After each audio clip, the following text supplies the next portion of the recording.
Then I bolted into the bathroom, gasping for air. I was, after all, an adult woman with perfectly normal needs. But Holden didn't love me. Making a move on him would only make him despise me. I remember, early in our marriage, I was full of a naive hope. I woke up early one day and made him a lavish breakfast. Holden sat at the table and told me, with polite earnestness, "Delaney, please remember that we are strangers bound by a marriage contract. Nothing more." Then he peeled an egg and added, just as politely, "The breakfast is delicious. Thank you." From that day on, I took the love I felt for him and shattered it, piece by piece, locking it away in the coldest, deepest part of my heart. Suddenly, there was a knock on the bathroom door. Before I could even react, the door swung open. Holden pushed it in from the outside. I nearly jumped out of my skin, my phone almost clattering into the tub. I frantically tried to cover myself, letting out a sharp scream. "Ah, you!" Holden's gaze froze on my bare skin for a fraction of a second before he recoiled as if he'd been burned, stumbling back out of the room. "I'm sorry," the door clicked shut. I scrambled to dry myself, my heart hammering against my ribs. Was Holden drunk or not? If he was drunk, it made sense that he'd assume this was his master bedroom and just walk in. But if he was sober, why would he knock and then open the door without waiting?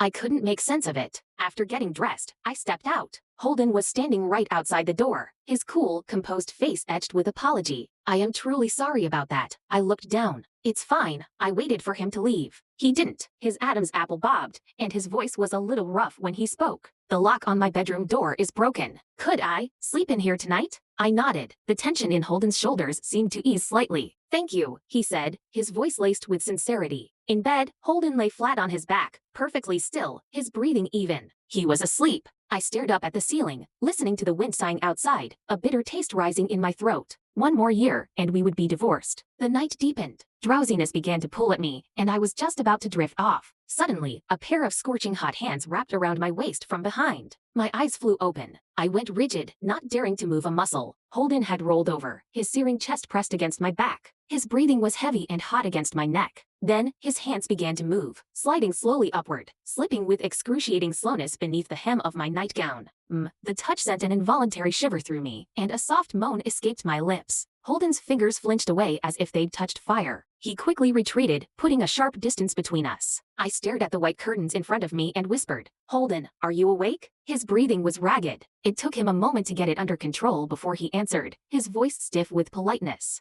"Apologies. I touched you by accident just now. I will compensate you." Then, he got out of bed and walked toward the bathroom. From the bathroom, the sound of the shower running couldn't quite cover the choked,